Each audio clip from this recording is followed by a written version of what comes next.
Muli, magandang araw. Ako pa rin po si Eli Saludar. Ito po ang inyong kaibigan dito sa programang Iparas kay Paras, former Secretary Jing Paras. Naghatid ng magandang hapon po sa inyo lahat, mga kababayan. Ado Paglilawan po ang maestro, nagpupugay ng isang magandang hapon sa inyong lahat. Okay, Secretary Jing, siguro maganda pag-usapan muna natin itong issue sa West Philippine Sea na talaga namang lahat, iba't ibang mga reaksyon. Siguro bago natin iba pang detalye, kasi may mga agad na yung nagiging emosyonal yung ating mga kababayan at may mga panawagan yung ilang mga senador. Naku, palaya siya na yung ambassador ng China dito sa Pilipinas. Yeah. So, nagkapatong-patong na, no? Tama po yun. But with due respect kasi, ito lahat, this shows the incompetence and the very weak leadership ng ating Pangulo. Unang-una, yung governance or yung pagka-leader mo, hindi maayos yung paglatag ng liderato. Unang-una, hindi niya dapat pinapakialaman ng armed forces, ng military. Pang NSA. Kasi unang-una, nakikipag-halubilo siya kay Xi Jinping. Pakita natin, dito. Doon sa San Francisco. Pinipilit niya na inabangan nga niya si Xi Jinping naglalakad. Inaabangan niya at gusto niya talagang makipag-usap kay Xi Jinping. Yeah, this is just a casual. Wala ngang balak talaga si Xi Jinping kausapin siya. Ano ibig sabihin niya ng Full aside yan. Yung kami nasa likod. Kasi iba't ibang may mga interpretasyon din sila dyan Anong interpretasyon mo dyan? Si Maestro. Ikaw? Ano ngayon ang gusto mo? Ayan, tama. Ano ngayon? Sa akin ayan, mga kababayan. Sa akin ang parang bago lang matabang ang Bago lang yan. Ilatag muna natin kung anong mga pangyayari. Yes. Siguro, ito, yung ilatag natin, yung may nangyari sa West Philippine Sea na pambubob ng tubig at meron naging pahayag si Pangulo Marcos Jr. Okay. But before that, muna natin. Unang-una, magkaibigan, panahon ni Duterte, magkaibigan ang China at Pilipinas. Walang pambubomba. Walang nangyari na pambubomba, walang nangyayari na disrespect, walang nangyayari na talagang binubuli yung ating mga fishermen. Because maganda ang samahan. We were even members of the Belt and Road Initiative. At pinapahiram, nanghihiram tayo ng pera. Pero suddenly lang, sa umpisa ng Marcos administration, naging friendly din si Marcos. Pumunta siya doon, kumalap pa nga, pinagyabang niya na nakapagkuha siya ng mga economic pledges. 23 billion sa China. At tuloy-tuloy ang ating trade relationship with China. Ang dami nating, mas marami tayong exports kaysa importation sa China. Parahati lang ang US ng exports natin sa China. So, the trade exchanges between the Philippines and China was very good. Pero suddenly, pagka-uwi niya, bigla na lang nagkaroon ng panibago sa foreign policy natin. So, doon naman, nag-uumpisa itong panggigiit ng ating mga Coast Guard at paggigiit natin sa China nung ating mga claims. Pero ito lahat dapat in a proper perspective, dapat Department of Foreign Affairs ang nandyan. Because even during the time of Noynoy, although si Noynoy medyo mas matalino lang ng konti ito kay Marcos. Kaya si Noynoy stick to the foreign policy na DFA. Si Del Rosario was on top. Si Trillanes pinapadala pa ni Noynoy in behalf, not as a military, but as a representative of the foreign affairs. Ngayon, nagbago ang ihip ng hangin. Magmula nung si Marcos ay nagpunta sa Amerika. Nagkaroon na tayo ng EDCA, nagiging masyadong nadiktahan na tayo ngayon ng Amerika. Kaya, ngayon, ang policy natin ay dictated by the US. Oo. Kaya ito, anong nangyari ngayon? Tuloy-tuloy ang pangyayari diyan Yes, sir. sa China West Philippine Sea. Okay, panoorin natin. Panoorin natin ang nangyayari ng ito ay Yung pahayag ni Pangulong Marcos nagiging Jr. bunga ng galit ng mga Pilipino na hindi nakaintindi. Ito. And Marcos Jr. slams China's latest aggression in the West Philippine Sea. See, on Sunday, China once again used water cannons on a Philippine resupply convoy to Ayungin Shoal. Marcos says China's actions only steeled government's determination to defend and protect the West Philippine Sea. Marcos adds the Ayungin Shoal is within the country's exclusive economic zone, and any claim of sovereignty by other nations is contrary to international law. Without giving specifics, the country's task force for the West Philippine Sea says it is ready to implement a new strategy to counter China once given the go signal by President Marcos. Yan ba kaya galing ba sa utak at bibig ni Marcos yung statement na yan? Bakit nakasulat lang? Hindi Bakit siya... nakasulat? Bakit walang galing sa kanyang bibig? Siya pa ba'y nakakubid pa rin ba hanggang ngayon? Hindi, wala na. Lumabas na. Nagpunta na ng Iloilo eh. Ito, pakita natin uli yung si Xi Jinping at saka si Marcos. Yan. Ayan. Nag-uusap yung dalawa. Tapos ngayon, magmamalaki siya sa kanyang statement. Anong ibig sabihin yan? Itong pag-usapan nila ay baliwala.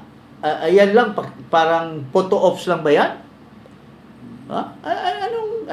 Anong purpose na makipag-gitgitan siya sa ibang mga head of state para lang makipagkwentuhan kay Xi Jinping? Tsaka wala schedule yan, ha?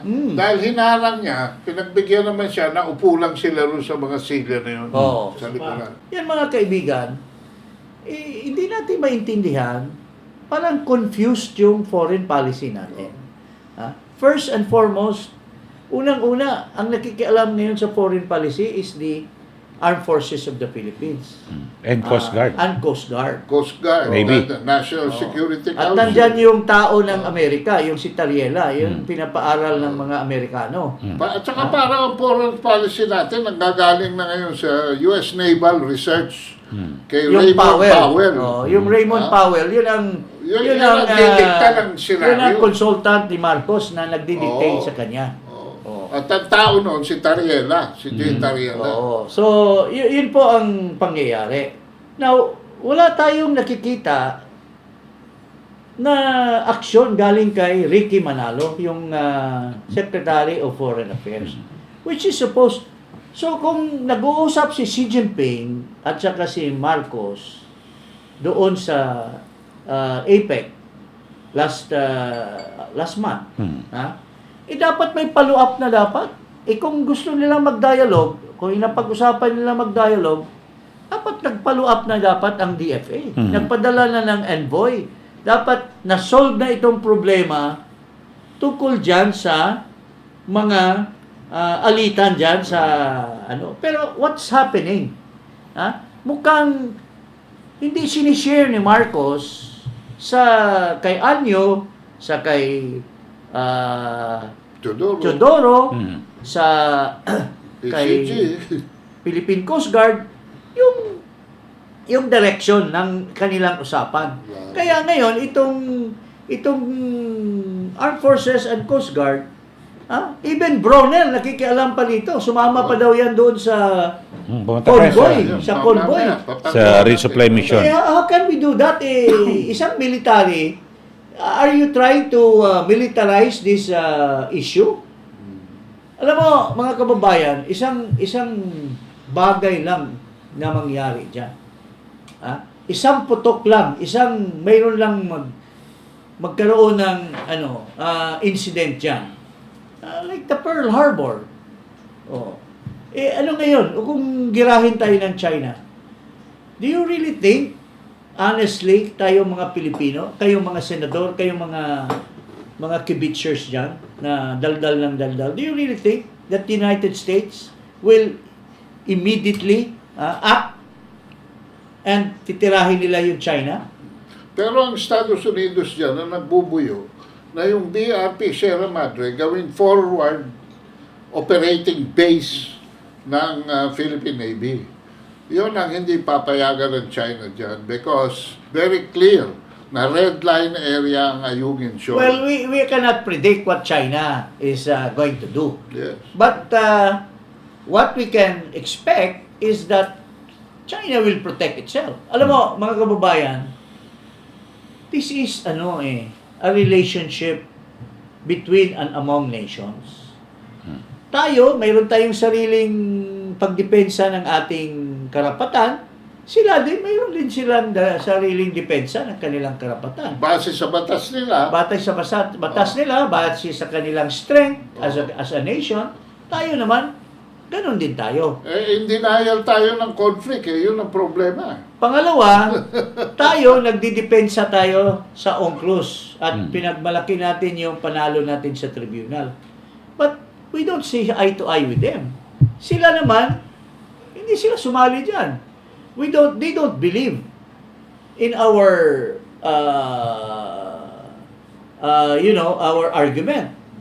Sila, they rely on their might. They rely on another aspect of international law. Customary law. Na silang nauna, even at the time that we still didn't exist, sila ay China na. At saka may mga agreements yan. When Japan invaded China, may mga treaty yan. At may mga treaty yan involving mga islands dyan, kung kanino ba yan napunta at nakalaan doon sa mga treaty. So, this must be studied carefully. Now, the only thing na dapat pagtuunan ng pansin ng ating bansa is diplomatic relation. Pero ngayon, naggigiitan. Parati tayo nagsasabi, binomba tayo ng cannon. What if the next time, hindi na tubig yung binomba sa atin? At nagkaroon talaga ng incident dyan na isang barko natin ay pinaputok ng China. Anong gagawin po natin? Ikaw, Marcos, bilang Pangulo. Ikaw, Teodoro, bilang head ng Armed Forces. Kasi kayo ang nakikialam dito. Depends. Anong gagawin nyo? Do we have capability to fire a rocket against China? Do you think we are ready? Yung mga EDCA sites natin, may mga na ba yan? May mga ballistic missiles na ba tayo dyan? May mga exocet or ano pa dyan, mga iba pang mga... At kung meron man, are we ready for the retaliation? No? Are we ready? Kasi pagka nanggaling dyan ang putok, babalikan din tayo dyan. Sunog yung Isabela, sunog yung Palawan. Yung Cagayan. At Cagayan. So, dapat po isipin, alam nyo, mga armed forces of the Philippines, huwag nyo pong ipasubo at ipahamak ang mga inosenteng Pilipino. Kasi kung binomba tayo ng China dyan, damay tayo lahat. Sunog tayo lahat. Pero kayo, dahil galit kayo, dahil pinagmalaki nyo na, sovereignty natin, ininsulto tayo. Yes, but can we fight? Tsaka yung sinasabi lang hindi pwedeng mangyari sa atin yan. Nangyayari na ho sa Ukraine. Nangyayari na ho sa Gaza. No? At wala silang tulong na maasahan from the United States. Bakit tayo biglang umaasa? Just because gusto yun lang po. Now, yan ang dapat pagtuunan natin ng pansin. Na kung hindi tayo nag-iisip, baka idamay natin yung buong bansa natin. We should think that China must have been tolerating us. Haba ng pasensya. Ano lang nila yung water cannon. What if it is a real cannon that will hit us, one of our ships, pagka napuno na, o mayroong mga trigger happy na galit din ng mga Chinese at maybe hindi sanction ni Xi Jinping or hindi sanction ng kanilang armed forces, pero dahil ginalit nyo rin dyan sa West Philippine Sea at nakapagpapuputok. Wag na doon, Conject. Dito na lang. Ang export natin sa China ngayon, including Hong Kong, is 28.8%. Sa Amerika, 15.6 lang. Ano yan? Pag sinanction ba tayo ng China, percent in terms of dollars? US dollars yan, in the billions of US dollars. Oh. Ngayon, natatanda mo ba yung ginawa ng panahon ni Noy Noy? Na ibinagsak ang ating export tapos ibinasura yung ating mga saging sa pagdating dyan sa Shenzhen, sa China. Dahil ang excuse nila lumabag daw sa phytosanitary measures. Hindi na lang yan, kasi ano yan diplomatic relation yan. Yun lang. Yung danger lang na may isa dyan luko-luko na Chinese na Coast Guard na biglang trigger happy at may mga laman na may mga laman na weaponry ang kanilang mga barko. At nangyari na yan, nung machine gunin nung ito bang Coast Guard mga natin senador yung Taiwan? na napakadaldal? Kaya nyo bang pananagutan yan kung isang Chinese vessel dyan na magpaputok at natamaan yung vessel natin? Tayo ba, o kung tayo galit na galit, bakit hindi natin sila unahan at magpapuputok din tayo? Di ba? Tapos Okay. ngayon, Panoorin natin. Panoorin natin itong video na to. Yung banggaan. Yung banggaan. Sino bumangga? Sino nag-cut? Oo. Tingnan natin.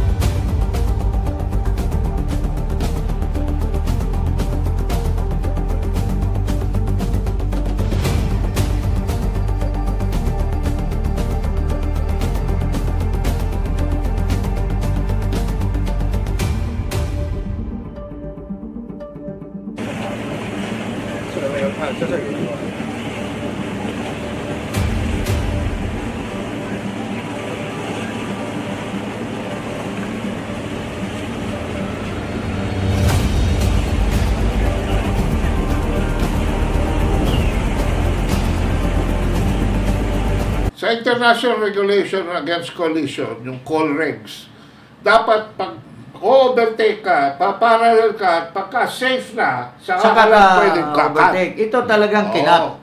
Ito talagang sinadsad. In fact, kitang-kita yung kanyang water cannon. Iniiwas na. Iniwas nga talaga. Kasi bago siya dumating, yung water cannon naka-spray na Oh. Tapos talagang pinilit nung... Pinilit niyang bumili. Ano ba yan? Coast Guard vessel ba yan? Yung resupply yung atin. Sa resupply mission. Ano nga yan? That's being run by whom? That is a private contracted by the Philippine Coast Guard. Oh, so Coast Guard ang may responsibility. Una is May 1. Under the order niya ng Coast Guard. Oo. So, At dyan nakasakay si Browner pala. Diyan sa barko na yan? Doon sa Kuwait. At Saan? Yung gumigit? yung humarang. Oh? Doon nakasakay si Browner. Napaka-responsible naman itong... Pero nakarating yung resupply mission ship na yun sa BRP. Sierra Madre. Napaka-responsible naman. Pinabayaan din. Pinabayaan din. Kung nandoon siya, dapat pinigil niya yon. Kasi that could have kung nagkabanggaan talaga yan as if, banggaan talaga, that could have a toll. Kung hindi promeno yung Coast Guard ship ng China, malamang lumubog na yun. Tinamaan na yung brown na barko. So, ganito po, i-summarize natin ang nangyayari ngayon. It is, the policy of Marcos is not really to go dialogue. Kasi, pag dialogue at friendly relation, dapat the Department of Foreign Affairs ang nangunguna. Ngayon, walang action ang DFA diyan. Puro action dito sa skirmish dito sa which is run by the Department of National Defense. So The armed talaga forces. naghahanap sila ng Naghahanap false flag. talaga ng- False flag talaga. ng away yan. Gulo. Now, sige lang, I mean, tayo, we're just commenting. Wala tayong pakialam niyan. Pero we are so concerned, we are so afraid dahil may pamilya po tayo, bawat Pilipino. Ha? Kung binomba tayo ng China dyan, kawawa tayo. Kasi wala tayo talagang panlaban. Nagdidepende tayo sa Amerika, pero hindi pa tested yan eh. Ha? Hindi pa tested na talagang lalaban yung Amerika. Because bago lamang, nag-meeting si Biden at saka si Jinping, and they were Military cooperation. agreeing with military cooperation na magsagawa din na sila ng joint mission. Oh. So saan natin nilalagay yung sarili natin? And in the face of this, These irresponsible people in the armed forces, as well as the Coast Guard, as well as itong mga leftists na nagko-convoy dyan. ayan, pumayag pa. Ang National Nagko-convoy Security Council. dyan. Talagang nag-agitate ng ating bansa na gigiitin talaga yung kalaban. Eh, pagka nagkaputukan yan, anong mangyayari? Kayo ba ay willing na maging responsible sa bomba na matanggap ng Palawan, na matanggap ng Isabela, na matanggap ng Northern Luzon pagka binomba tayo ng China? Pag namatay lahat yan at natunaw yan ng isang guided missile lang yan, hindi kayo nag-iisip ng mabuti para sa mga Pilipino na mga inosente. Doon din papunta yan Kasi ultimong gera, para matigil ang gera. Tapos mayroon pang mga gonggong na mga politiko Bilateral negotiation. na gusto pang pati ambassador ng China, which is a symbol of the authority of China, na nakipagkaibigan sa atin, gusto pang talsikin. Ano ba yan? mga Hindi nila naiintindihan na stupido pag na ginawa ito. nila yon, that is a sign of a cessation of diplomatic relations. Yeah, higera na. Yan ang magiging implikasyon nun. Talagang gusto nilang putulin. Meron ding nagpanukala na yung ambassador naman natin sa China, pauwi na rito. Para senyales daw ng protesta. So, does it mean also that we will not deliver our exports anymore? Wala na. What Putol about na. our Putol na. what Putol about na. our workers in Hong Kong? Are we willing also to Ang dami rin. to withdraw them? Kasi under sa China yung Hong Kong We have to, more about What if 300,000. China will come up with a policy na okay, Uwi kayo lahat. this country, Philippines, do not want us as friends anymore. Chapoyra lahat yan. Baban na tayo. Oh. Kayong mga nanonood sa amin from Hong Kong. Alam mo, ganito lang yan, partner. Itong dahil sa mga gunggong na yan, na mga politiko na ano ba yan, yung nagpapakita lang sa kung sa kuwan pa yan Papakitang gilas. nagpapakitang gilas. Tingnan mo nangyari sa Kuwait. Dyan sa isang kumag na politiko. I-withdraw natin yung wag na tayong magpadala doon. Ngayon, ano nangyari? Ang dami pong na-trap na mga gumastos na mga Pilipino na hindi makaalis sa Kuwait. Pero dito, ang Dahil withdraw ng Kuwait yung Pero matindi ang implikasyon nito bukod sa OFW, yung ekonomiya, no? Lahat matindi yan ang pinakamalaki. Ay, naku. Bagsak ang ekonomiya natin. Remember, Pati yung mga tourism natin, industry. Well, China is the biggest natin. Remember, our GDP depends on the remittances of the OFW. Minsan kasi hindi nag-iisip Pinapairal yung epal may epal na gusto, tapos hindi naman ngayon nagtatago ngayon sa consequence ng kagaya ng sa Kuwait. Siya yung nagdadaldal doon na we will demand that the employer will undergo psychological Examination. Tayong naghihingi ng trabaho, tayo ang magdidemand na ipa-psychological yung mga employer. How stupid can you be? Di ba? Ganyan sila Nasubrahan na ng politika itong bansa natin Ha? Okay. Okay? Okay, dito naman tayo sa issue Oh, na Ngayon, sige, Eric. may kinalaman sa Peace Talks. Ngayon, imbis na pagtuunan ng pansin itong rebellion, itong internal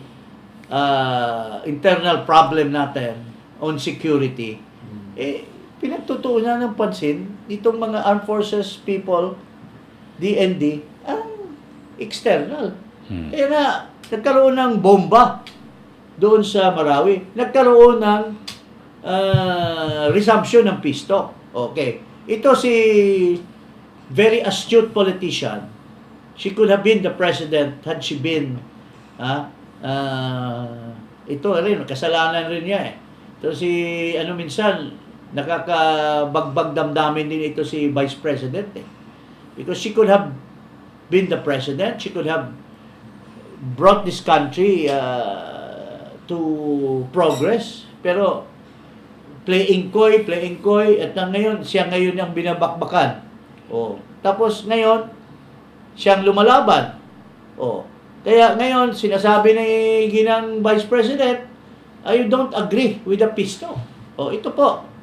At ngayon, tinatanong ngayon ang mga armed forces, ano bang palagay nyo sa statement ni Vice President to oppose the peace talk? I think it's about some people are saying that the sharing of sentiment of some of our soldiers to the sentiment shared by our Vice President. And that's what our Chief of Staff has said. Of course, we respect the position of the Vice President. And at the same time, we understand where she's coming from, because when she told that, when she explained her opposition to the peace talks, he was saying about her personal experience when he saw civilians dying, and even he found it hard to explain to the parents of a young lieutenant who died in an encounter against the NPA. So, and at the same time, among our soldiers that were also into armed conflict with the CPP NPA. I myself had an encounter with them many times when I was in the field, also in Davao del Sur area, in Sarangani, South Cotabato. So, and in many instances, I also had experience of my soldiers from my platoon dying because of their activities. Nonetheless, I think this is where the NDFE should come in, because first they have to prove their sincerity as written in that joint statement that this is talking about. They are talking about the end of the armed struggle and the transformation of the CPP and the FP to something. Nonetheless daw, sabi niya, una muna, si General Bronner nagsabi na maraming sumuporta doon sa opposition. Pagtutol ni BP Sara tungkol sa pag-resume ng Peace Talks. Maraming sundalo. Okay. And I think, with due respect to you, General Bronner, ikaw rin mismo, you are supporting. I will show it later, na hindi ka categorical sa sagot mo at umiiwas kayo. At ito si Medel, siya mismo, I think she is supporting. Why? Because sabi niya, ako rin, biktima rin ako niyan Biktima rin ako ng mga hudas na yan na pinagpapatay ng mga ibang sundalo ko. Pero, ang sinasabi niya, nonetheless, bigyan daw ng chance yung sincerity. Alam mo, you're talking double talk. At the same time, you're saying na, suporta kayo kay Sara. Ano ba sinabi ni Sara? Hindi natin yan mapagkatiwalaan dahil walang isang salita yan. Tapos you are also saying at the same time, na bigyan natin ng chance to prove themselves. Saan di prove themselves? Paano maging sincere ang demonyo? Di ba? Pact with the devil. You have a pact with the devil. Kaya nga, nakakahiya na ididepensa mo, dapat kayo, kung talagang tunay na Pilipino kayo at nagmamahal kayo sa bansa natin na Pilipino, dapat ipalabas nyo kung ano ng tunay na sentimento ng mga sundalo. Huwag nyong isuppress. Because, alam mo, sila ang mamamatay pagka pinatuloy nyo pa rin yung Peacetalk na yan. Okay. So, mga buhay nila nakataya dyan. Okay, siguro panoorin natin itong video ni AP Chief General Browner. Solid. So in terms of backing, full support Full support sa kami statement. kay Presidente. So yung statement that you made before na parang sharing yung some of the from the military sharing the statement of VP Sara. That stands, sir? Huwag na para hindi ma-divide. Okay, sir. Na-call out ba, sir, kayo? Hindi naman. Hindi, sir. Tingnan niyo yung buo. Kasi kinatlan eh. Tingnan niyo yung buo. Pero, Tingnan niyo yung buo. Walang Marawi Siege Part 2. Wala. May memorandum na kayo, sir, about Peacetalk? Ganun. kaya wala pa rin, sir, suspect. Doon sa ano ba? Puro persons of interest pa rin, sir. Okay, sir. Alam mo, kung naninindigan ka at nagsusuporta ka sa Commander-in-Chief, dapat matapang ka na sumagot sa mga media. Di ba? Ganun. Ano ba yan, Bronner? Kasi alam ko, sa puso mo, galit ka sa mga NPA. At naniniwala ka na si Sara Duterte ay talagang May mas katuwiran dyan. talagang tama yung kanyang sinasabi. At naprubahan na yan sa dating Pangulo Duterte. In fact, the President din, Duterte, yung mga leftist pa na mga kanyang representative, itong isa, kaibigan ni Ado, sinampahan ni Ado ng kaso yan. Pagdadala ng mga young girls Sa mga travel niya, taking advantage. Pero yun ang pinadala. Pabor pa nga sa mga komunista yun. Pero walang nangyayari. Why? Because under Proclamation 360, sinasabi na ni Pangulong Duterte na walang nangyayari. Habang nagpipistok, pinapatay pa rin nila yung mga sundalo. At saka nandyan, kasama yung promotor ngayon na Galvez dyan sa kalukuhan na yung resumption of Peacetalk. So, alam ni, at saka si Midel, alam niya yung sentimento ng mga armed forces. At saka tingnan mo ito, mga kababayan. Ito, mga ex-general. Pero naguguluhan sila ngayon. Graduate ito ng mga PMAers lahat ito. Naguguluhan sila ngayon sa administrasyon ni Marcos. Wala na daw simbolo ng demokrasya. Parang there is dissent. There is kabulastugan nitong administration ni Marcos. Ito, basahin nyo itong mga armed forces. Kausap ko yung iba niyan. Sabi nila, hindi pa lang ito. Marami pa kaming magpipirma dito. Ito, pakinggan natin. Kado, basahin mo. Kaya mo bang basahin yan? Yeah, no? In the face of this affront to our democratic way of life, we stand firm. Let it be known that our will cannot be bent, our voices cannot be muted, and our fight for justice will not be deterred. The House of Representatives must heed the call to right this wrong, lest it be forever marked as an enemy of the people it purports to represent. We call upon all who cherish freedom and democracy to join us in this critical stand. Together, we will not falter. Together, we will prevail. Ito po, mga signatories. Nasaan? Ayan, mapapirma. Partial list pa lang po yan. These are former soldiers. Ito. Marami akong graduate. PMA. Mga decorated ito. Si Alex Paul Monteagudo, class 81. Ano yan? She was the head of NICA. Nika, Antonio Parlade was the head of the spokesman of LTF-LCAP. J7 yan, Si Joint Chief of Staff. No. So, tingnan mo itong mga decorated na mga former, at saka mga bata pa ito, karamihan, Karamihan, bata. 87, May 95 pa, oh. These are mga decorated soldiers. Yung iba dyan, kuya tawag sa akin. Oo, mga mista-mista yan.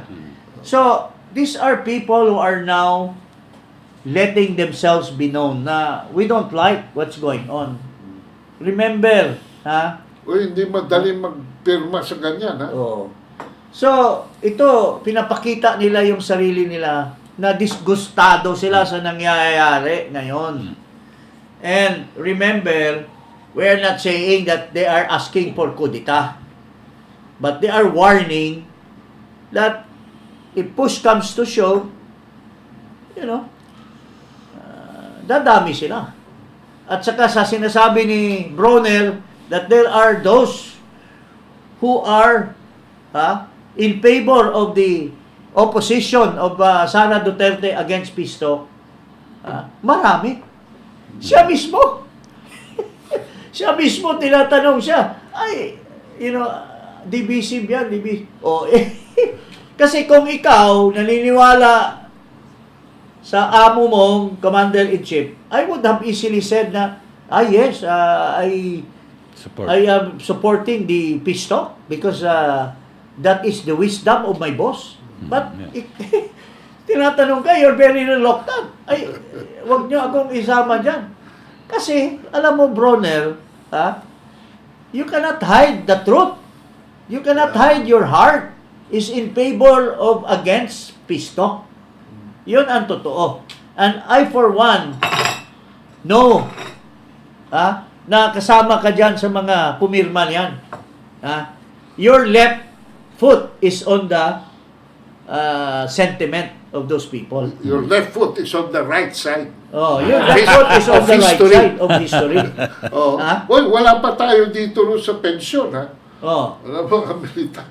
Yung MUP, iba pa yun. Iba pa yun, ha? Ang dami ng, yung una naming diniscuss yan, ngayon nakailan na tayo. 1 milyon na support in favor of the soldiers na wag guguluhin ni Jokno yung men in uniform pension. Ginugulo niyo ang buhay ng mga sundalo. So, doon pa lang, ang sentimento is already against government policy on sinasabi, magko-collapse yung and yet the issue now is corruption. Paano? Magko-collapse pero ang daming pera sa corruption. Ang daming pera dito sa useless na Maharlika Fund. Saan nyo ilalagay yung mga sundalo? Sinasabi nyo walang pambayad sa kanila sa pensyon. And yet, mayroon kayong lulustayin na Maharlika Fund. Mayroon kayong nilulustay na mga pondo na intelligence or confidential fund allocated to Marcos Jr. na nilulustay niya sa mga biyahe niya. Ngayon, babiyahe na naman, sa Japan. Partner, ikaw, sabihin mo yung biyahe yung Japan, ASEAN na Lukoy na Marcos na yan. Yun nga, yung sinasabi, pero Japan, ASEAN. Japan, ASEAN. At isa raw sa pag-uusapan doon, yung nangyayari Paano sa siya South China Sea. kung wala pa siyang comment dito sa kay Sara, wala siyang comment sa nangyayari sa Kongreso, wala siyang comment, bingi pa siya. Dahil nagka-COVID, bingi. So, anong ihaharap niya sa Japan kung bingi pa siya hanggang ngayon? Yung kanyang pupuntahan ay lalahok siya sa Association of He Southeast has not Asian spoken any word. Nations. He has not appeared in any live broadcast. Wala pa. Wala, hindi nga siya nagsasalita Panay pa. forma lang siya. Picture lang. Picture lang. He has not spoken a word. And that was before he disappeared for how many days? Sinasabi ni Marlica na saan na? Si Kuting. COVID nga raw Nasa 10 days na ngayon. Pero ang COVID, ang recovery niyan 10 days. Pero ilang araw lang yung December 5 na nagka-COVID siya. Pero dito sa party sa Malacanang, nakasalimuhan na niya yung maraming tao. Di ba? Are you, Marcos, giving good example to the Filipino people on health protocol? Ikaw ba ay simbolo ng pag-obey ng mga health protocol or you are the opposite of health protocols? Baka hindi makapagsalita. Baka may slur. Baka may slur. May slur. Yan, siguro. Okay. Baka sabi ni Marlica, baka mahirapan magsalita kasi ngingiwi-ngiwi. Baka nga ganun. Okay. Okay, hanggang dyan po. Maraming you. salamat.